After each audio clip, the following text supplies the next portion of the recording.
Go ahead, I'll start off with questions. Coach, just your general thoughts on the day, how you thought about it? Well, I think the big thing is, again, every play is a teaching opportunity, and one side of the ball is going to have success and the other is not. The one thing that stuck out to me, and we tried to put our defense in some really challenging situations today, and we generated some turnovers in the red zone, which was great. I think the greatest teaching point of the spring came true when we finally swarmed to the football. We have a thing called blind tackles, and we created a fumble, and we created a turnover. And we got to understand we're going to play like that on each and every snap. Obviously, on offense, we got to avoid the catastrophic plays. We cannot turn the football over in the red zone. We can't turn the football over, period.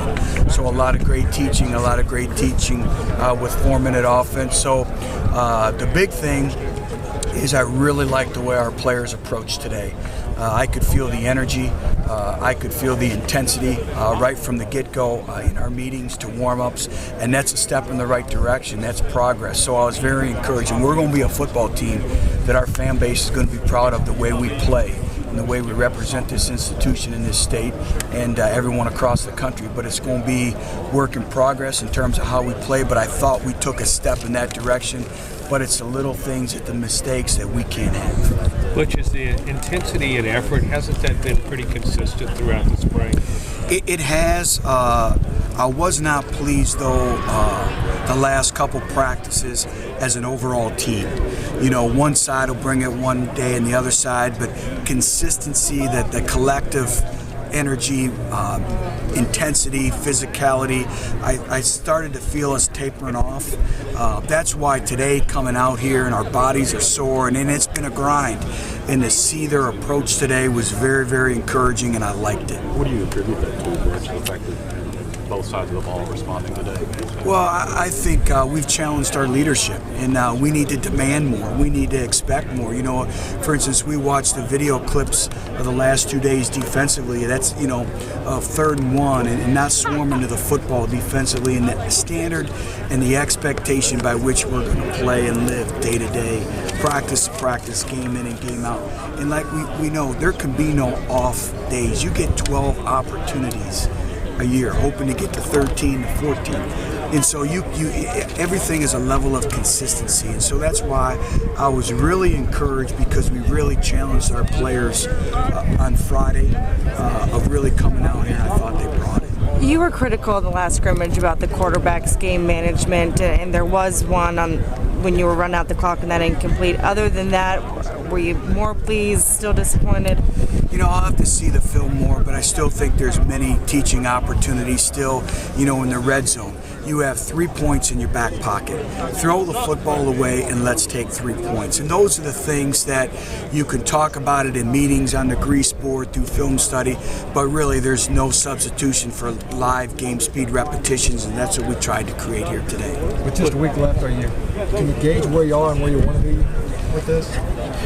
This week's going to be critical. We're nowhere where we need to be, but I thought we took major strides in just our overall mentality, our effort, our accountability. But we're no way game ready. But I do see progress, and I'm really encouraged walking off the field here today. But then you go back, and again, we cannot have the turnovers. We got to take care of the football. Defensively, I believe it's a 3rd and about 18, 3rd and 22 situation. And, we allow a deep ball, and then obviously the offense goes for it on 4th and 1 and gets it. And those are the things that we talk about. We talk about snap and clear. We made a mistake, move on. Peyton called it getting back to ground zero. And so much, I think, is lost in the game of football. It's a mental game. And when you make a mistake, you need to learn from it and move on. And you can't let that first mistake become your second mistake and beat you down the road. Such a skill seems to steadily improve. Is that byproduct of having backs out, or has he worked his way up there? He's worked his way up there, and Alden continues to get better and better. He still needs to continue to learn the little nuances of how to run the football, not bouncing things to the sideline. And he's an interior runner, but he's an individual who brings it every day. And you can see it. Individuals who have a mentality get better and bring it every day, they usually get better. he's one of those. But you've been through this a couple of times before at Cincinnati, Central Michigan. Are there any similarities in a first spring? Is how your system is being embraced, how things are going? Is this one better, the same, or kind of how would you characterize it? Yeah, I think about that all the time. And the one thing that's invaluable and you can't put a price tag on is experience. And, every situation was a little bit different, taking over different programs in terms of leadership and team dynamics. Every situation is a little bit different, but there's been a lot of carryover too. But at this stage of the game, I've been really pleased with our players' willingness. I don't like to, I got lectured by my wife, I don't like to use the term buy-in. I think it's belief, it's trust. And we've pushed these young men, and they continue to try. So I think the trust, the belief has been there. But you find out in adverse situations that we tried to create today. But I've been encouraged by what I see. I see a team that wants to continue to get better.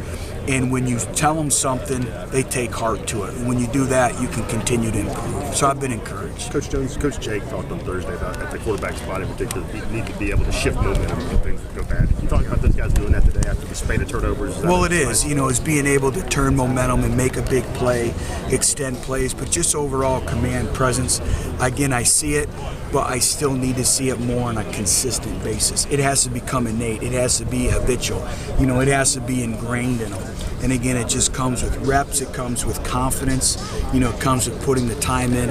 And that's why, again, this next week is going to be critical. And the spring game's going to be critical when we actually get bodies in the stands and see how they perform. I'm a little concerned from our injury situation of really what we're going to be able to do for the spring football game. It's a balancing act as a football coach. Obviously you want to give your fan base something to see, but also we got to keep in mind the health of our football team and, having a healthy team going into the spring. So it's a balancing act, but I also need to see players who haven't had a lot of game speed repetitions to be able to see how they react when fans get in the stands, especially our punt returners and some little things that way, our kickers, our punters as well. Do you care at all about establishing a one or two quarterback leaving spring, or would you prefer to leave it openly competitive? I want to see it continue to be openly competitive. I just think that's extremely healthy. I think in the world of football today, you can't just have one quarterback. You need to have three quarterbacks, and two quarterbacks minimum. So I think, I want to continue to I think that's healthy going into the spring. Do you think Butch, if one of these freshmen came in at quarterback and comes in preseason camp and dazzles you, is it an open competition for them too? Would you give them a shot early if they Absolutely. come in? It's open competition. And that's why we really haven't paid a lot of attention to a depth chart. Depth chart is really for the first day and where you line up. And everything in our program is based off of competition. And we're going to play the best players that we feel fit that'll give us the greatest chance of opportunity to win on Saturdays. Do we even plan to name a runner at quarterback at the end of the spring, or is this going to be this is, I'll know a little bit more once the spring concludes after the spring game. Butch, is there any update on Marlon and when do you expect him back at all? Or? Marlon continues, to be out for disciplinary reasons. And I'll say this, as we hold our players to a very high standard of accountability here at Tennessee, no matter what it is, the way we play, the way we win off the field, the way we went off the field, the way we go to class, the way we excel in the classroom. So it's just a high level of accountability in all aspects. Does it matter who the player is? Some coaches have said it depends on what the player brings to the table as to how he might be judged. That factors into what the punishment might be for a particular violation. Do you do that, or is everybody treated just the same pretty well? Well, I think, every individual is different. I don't believe you treat everyone the same, but you treat everyone fairly.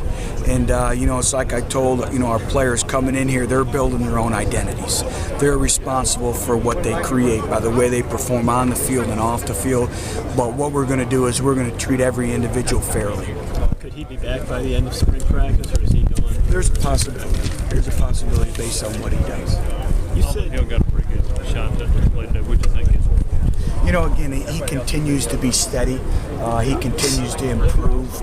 And I think he has to continue to learn that he's a physical style running back, and he needs to learn how to play that way. I think that's an ongoing process, but I've been really encouraged with what I've seen, and he's been a great surprise this spring. Is he not quite quick enough? Is that a problem for him? Well, I think, again, knowing his strengths as a football player, he's an interior runner. He's an inside runner, and I think, a lot of young backs, they want to try to bounce everything to the sidelines, and that's what we're trying to teach him, how to run behind his pads, get north and south, and he's an individual who should be able to get 1 or 2 yards always moving forward because of his power. Looked like I had a speaker there at the end of practice who was talking. Number 29, Inky Johnson. Love him. One of the greatest illustrations of what a ball for lifer is. He loves this place, and his message is something, obviously, we all know it's inspirational. It's from the heart, and it was tremendous, and our players needed to hear that. And again, it's a pride of who we are, and that's what makes us different than any other program in the country. That's why we're Tennessee individuals like Inky Johnson. How long were you in town before you ran into Inky? You know what? I learned very early about Inky, and I've really tried to reach out to him, and this is really the last couple weeks, and obviously getting him to come over and come over here from Atlanta and be able to spend time with us, and you're going to see him around our program a lot. Butch, have you talked about the pig noise with Pig there? Did you go out and find that one? That one was Joe Harrington. That one was kind of a surprise, so he got me on that one. So you didn't even know that was coming, did you? Did not. Sudden change. You said Tuesday was C- with the sounds. What was this?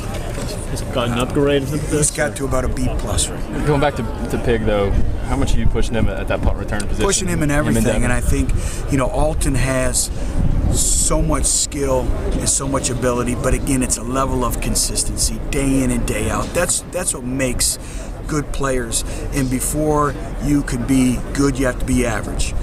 Before you can be great, you have to be good, and it's nothing more than a work ethic each and every day, and he understands that, but we're really stressing a high level of consistency with him. Sorry if I missed this. Did you feel like the quarterbacks were better in the scrimmage than last Saturday? I did. I thought they took steps moving forward. Again, though, it's the overall management of game situations, and that's our job as coaches to put them in those situations and then teach off it. But I thought they took a step forward today. I thought our entire football team did. You talk about game situations like that. Same thing as you did last week. You stopped play at some point to explain kind of like more, I guess, just analysis kind of a game situation. How much is it teaching versus coaching at this point where these guys are? It's both, because obviously you try to manufacture situations like these as coaches, but sometimes they don't materialize. But when they do materialize, you got to take full advantage of that, of being able to create a teaching opportunity. It was a great teaching opportunity. That right there costs teams games is forming an offense. You need 1 first down to win the football game, and you take a knee and you can be in victory situation. How many times do you see a back get a run and he's running down the field and the ball gets stripped from him? And so when that opportunity presented itself, it's a great teaching moment. I mean, where do you feel this team as compared to other teams that you've had in terms of just that base knowledge of kind of the minutia of actually playing in games like that? Work in progress. Yeah. We still have a long ways to go. Did you assess your defensive backs today? A couple picks in the end zone. Was that more plays they made, or? Yeah, I thought they did a good job of being opportunistic, but again, it's a level of consistency. Obviously the interception down here, by Justin is one of the best plays I've seen in a long time. But I think the big thing is just making the routine plays. That's what being a great football player is about. It's easy to be average. It's hard to be good. It's hard to be great. When he was asked about that, he said it wasn't about.